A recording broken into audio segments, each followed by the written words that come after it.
mahalaga para sa inyong kaligtasan sa panahon ng sakuna, partikular na sa lindol, dahil ang ating lokasyon ay malapit sa Quezon, na kung saan malaki ang tsansa ng malakas na pagyanig na maaaring magdulot ng malaking pinsala.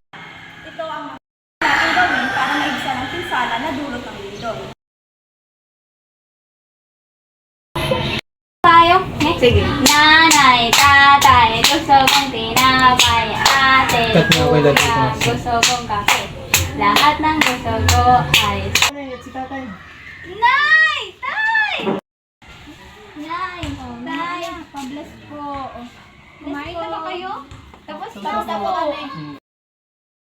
Mahal. Ano ba kailangan natin gawin?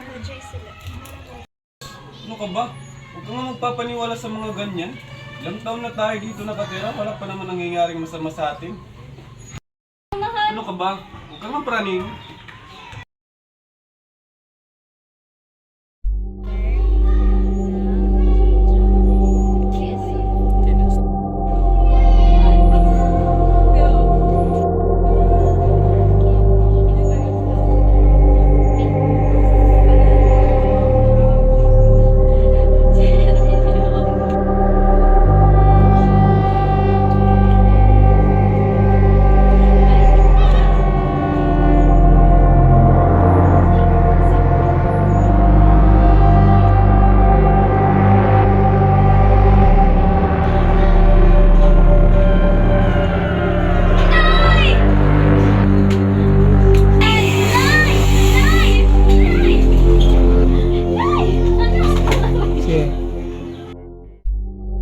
Nay!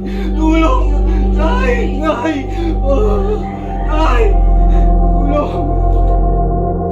Nay! Si Kuya Jasper po! Si Kuya Jasper po! Mahal! Mahal! Si Jasper! Puntahan mo si Jasper! Anak! Nay! Nay! Tulong! Nay! Anak!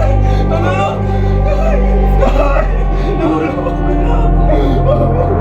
Mga kapitbahay! Tulungan niyo kami! Tulong! Tulong! Kuya May! Kuya May!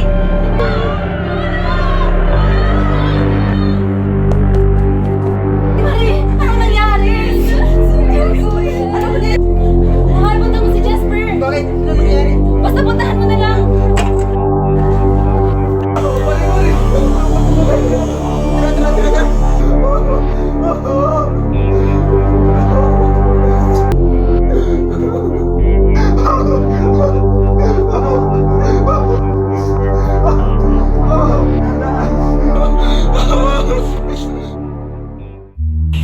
Mahal, patawarin mo ko. Hindi lang sana dahil sa kapabayaan ko. Hindi ito nangyayari sa pamilya natin, lalong-lalo na sa anak natin. Patawarin mo talaga. Ayos lang yun, mahal. At least naman, nagligtas tayo lahat. At sa susunod, alam na natin ang gagawin. Nay! Nay! Anak!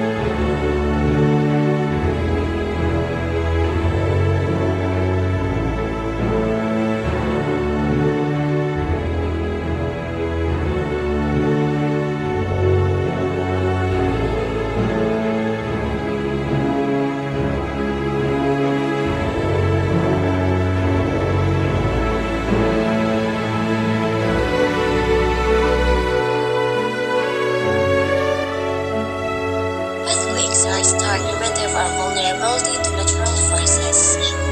By learning from past disasters, investing in preparedness, and embracing a culture of continuous learning and adaptation, we can minimize the impact of earthquakes and create a safer and more resilient future.